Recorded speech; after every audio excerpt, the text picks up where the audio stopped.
como assim? Como que H corresponde a Jerusalém atual?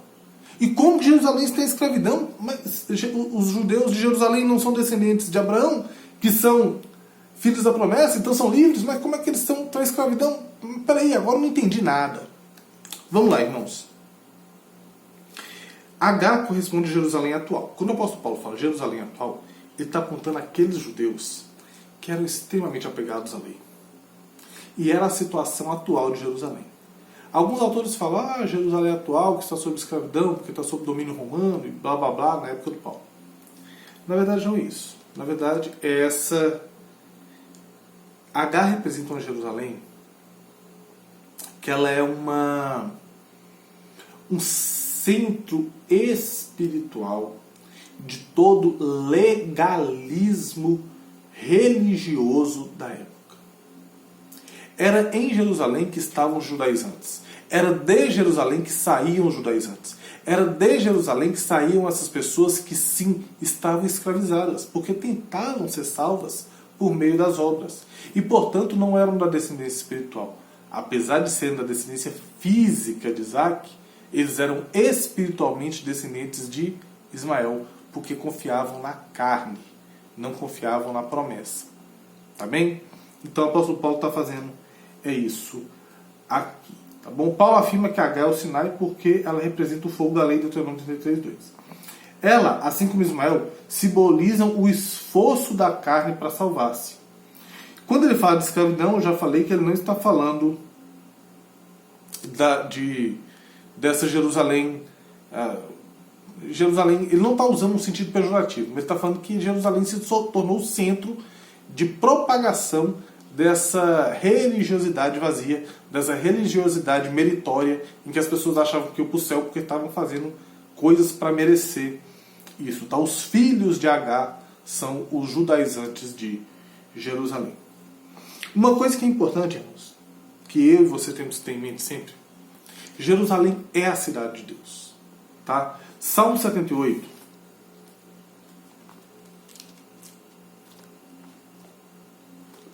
Salmo 78, versículos 68 e 69, diz o seguinte, Salmo 78, 68 e 69, diz assim: escolheu antes a tribo de Judá, o monte Sião, que ele amava, e construiu o seu santuário durável como os céus e firme como a terra que fundou para sempre.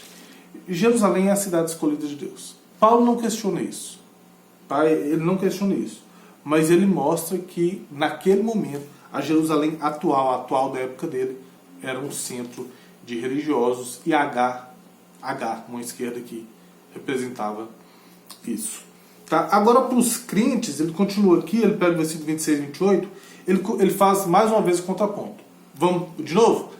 Carne, H, Ismael, pessoas que confiam nos seus méritos. Promessa, Sara, Isaac, pessoas que confiam na promessa. Tá bem? E aqui ele vai fazer de novo esse contraponto. Ele fala, H, escravidão, seus filhos sem escravidão são aqueles religiosos. Versículo 26. Mas a Jerusalém lá de cima é livre, a qual é a nossa mãe. Porque está escrito: alegra-te, ó estéril, que não dás à luz. Exulta e clama tu que não estás de parto, porque são mais numerosos os filhos da abandonada que os da que tem marido. Vós, porém, irmãos, sois filhos da promessa, como Isaac. Entendeu agora? A descendência, assim como Isaac. O que ele está querendo dizer aqui? Paulo agora ele aponta para nós não essa Jerusalém terrena, não aquela cidade que está lá hoje, dentro do Estado de Israel, por causa da canetada de Oswaldo Aranha, de 1948, 14 de maio. Ele não aponta essa Jerusalém.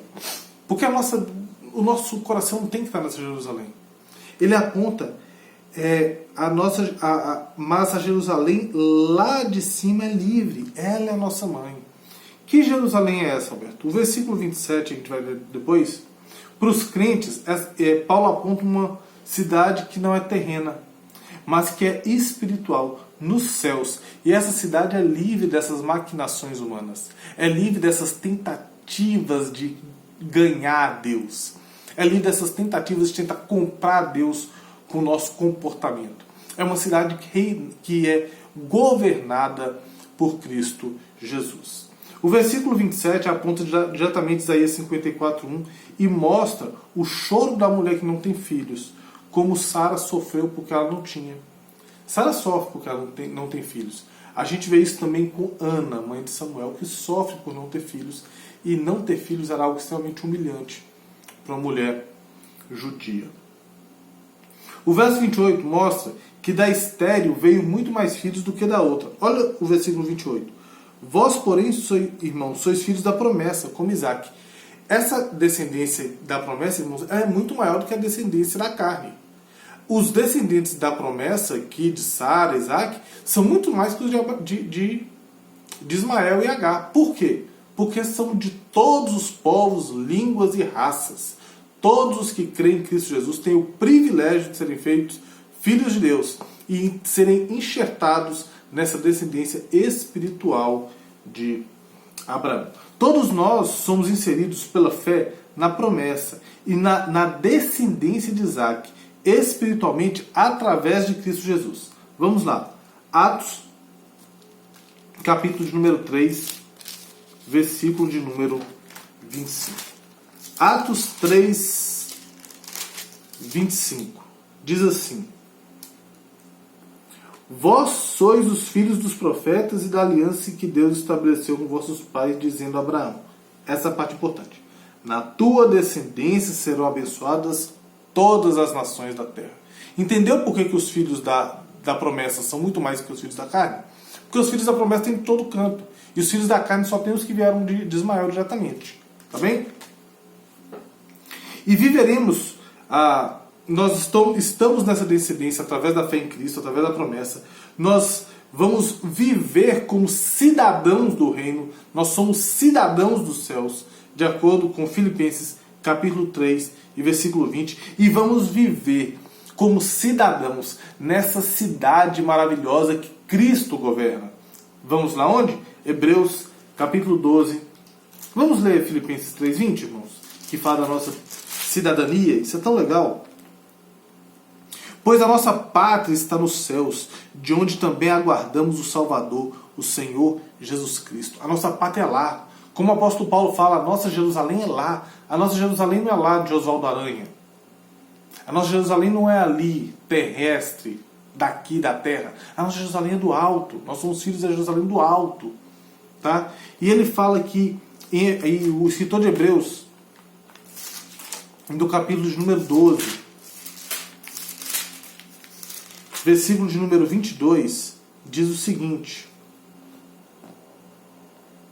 Mas tendes chegado ao monte Sião e à cidade do Deus vivo, a Jerusalém celestial, e a incontáveis hostes de anjos, e a Assembleia universal. O capítulo 13, versículo 14 de Hebreus, vamos ler o 13 e o 14, porque eu acho que eles fazem uma conexão bem legal. Diz o seguinte: Saiamos, pois, a ele, Cristo, fora do arraial, levando a sua vergonha. Na verdade, não temos aqui cidade permanente, mas buscamos uma cidade que há de vir.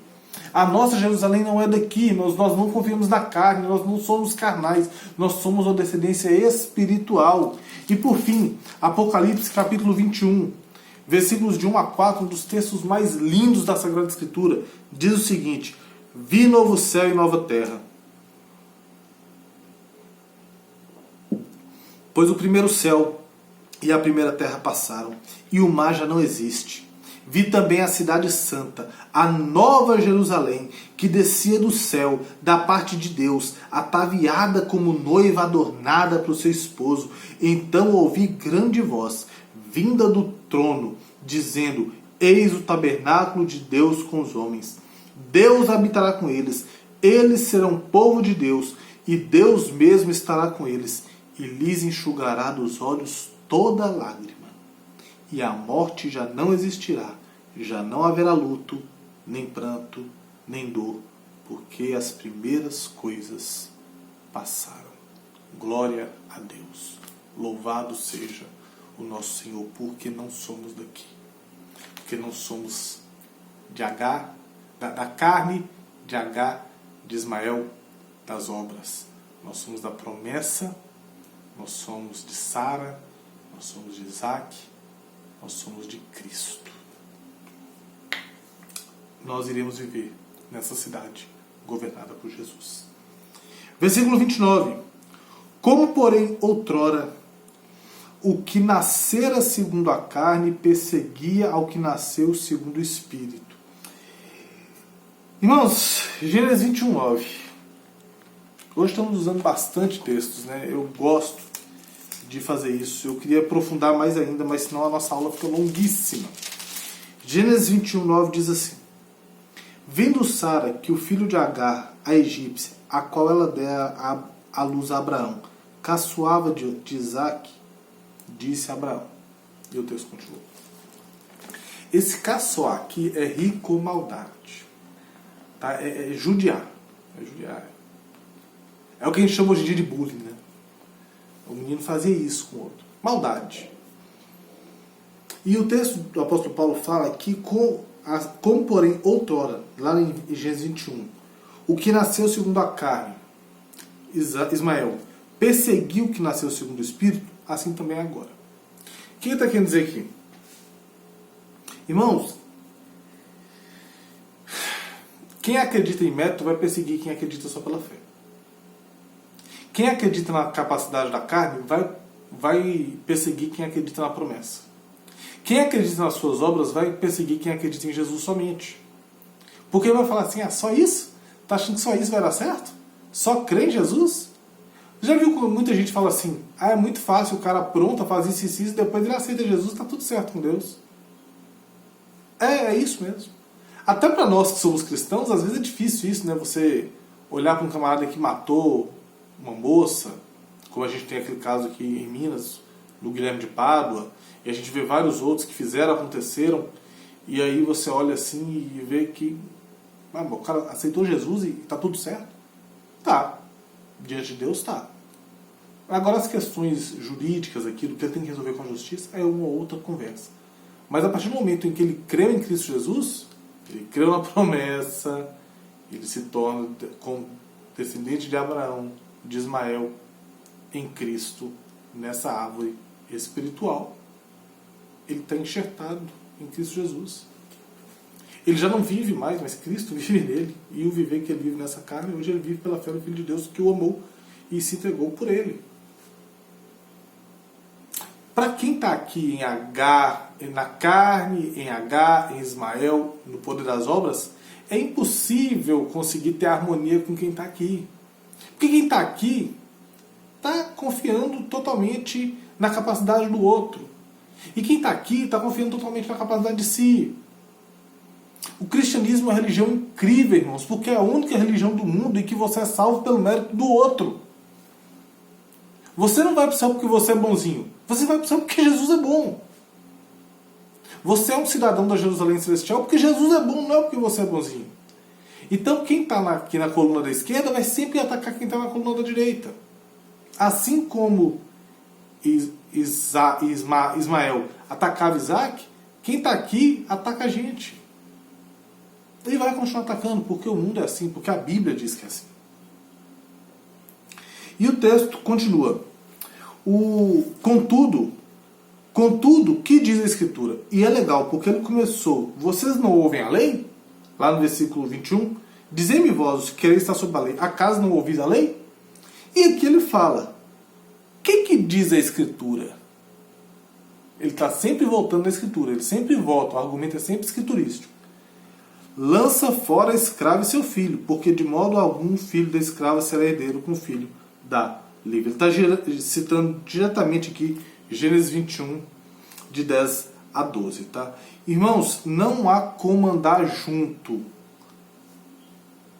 a tentativa de ser salvo pelas obras e a tentativa e a certeza da salvação pela fé somente. Não tem como carne, H, Ismael, obras, andar junto com promessa, Sara, Isaac, Cristo Jesus. Ou um outro. E o apóstolo Paulo apontando a escritura, ele fala: lança fora a escrava e seu filho. Lança fora isso aqui. Não seja espiritualmente descendente dessa ação terrível de Abraão que dá problema até hoje. Não seja. Confie naquele que é o cumprimento da promessa. Confie em Cristo Jesus. Ele é o cumprimento da promessa. Lança fora. Não tem como. Os Gálatas são chamados para lançarem fora os méritos da sua carne. Não adianta se circuncidar, Gálatas. Não vai dar certo. Creia tão somente em Cristo Jesus. E aí ele encerra a sua sessão de argumentação teológica, de defesa da salvação pela fé somente, com o seguinte: e assim, irmãos, somos filhos não da escrava, e sim da livre. Irmãos, nós não somos filhos da escrava, porque não estamos confiando na carne. Nós somos filhos da livre, porque confiamos na promessa, que culmina em Cristo Jesus, nosso Senhor. Paulo encerra a sua sessão de argumentação teológica com uma firme afirmativa de nossa filiação em Cristo por meio da promessa, sendo livres e não escravos nem da lei, nem de nenhuma outra artimanha ou artifício pagão. Ele aponta a gloriosa afirmação que se encontra no escrito joanino. Capítulo 8 do Evangelho de João, versículo de número 35. João, capítulo 8, versículo 35, irmãos, diz o seguinte: o escravo não fica sempre na casa, o filho sim, para sempre. Se você crê em Cristo Jesus como seu único e suficiente Salvador e confia tão somente nele, você tem uma casa nessa Jerusalém espiritual. E lembra lá de Apocalipse que fala que Deus habitaria conosco?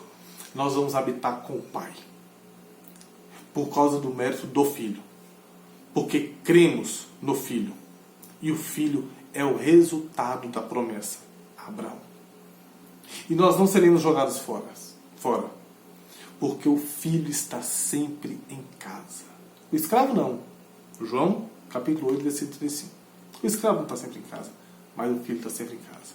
Você tem uma casa com Deus no céu. Eu tenho uma casa com Deus no céu. Não porque somos bons, não por causa da carne, de Agar, de Ismael e das obras, mas por causa de uma promessa feita a Abraão, que através de Sara teve um descendente, Isaac, e desse Isaac chegou em Cristo Jesus, meu Senhor, seu Senhor, o nosso Redentor. Terminamos a sessão de defesa teológica do apóstolo Paulo na carta aos Gálatas. Fechamos o capítulo 4 e agora nós vamos começar algumas implicações práticas. Espero que você tenha crescido. É complexo, tentei usar essa jogada das duas mãos aqui para facilitar para você o entendimento. Qualquer dúvida, coloca aqui nos comentários do vídeo, me manda no WhatsApp. Eu sei que a grande maioria do pessoal que assiste os vídeos é da nossa igreja. Alberto, não entendi. Manda no meu WhatsApp, mas de preferência coloque no comentário aqui, porque talvez a sua dúvida seja uma dúvida de outra pessoa que vai assistir o vídeo. E isso ajuda demais. E eu vou responder aqui no comentário, tá bem? Que Deus te abençoe, Deus te guarde, te proteja. Mas antes de encerrarmos, irmãos, já estamos aí indo para 1 hora de aula, eu queria orar. Vamos orar aqui, fazer uma oração rápida, para que possamos encerrar a nossa escola bíblica. Senhor meu Deus, muito obrigado, ó Pai, por este momento, em que podemos estudar um trecho da sua Sagrada Escritura, Pai, que traz tantas verdades para a nossa vida.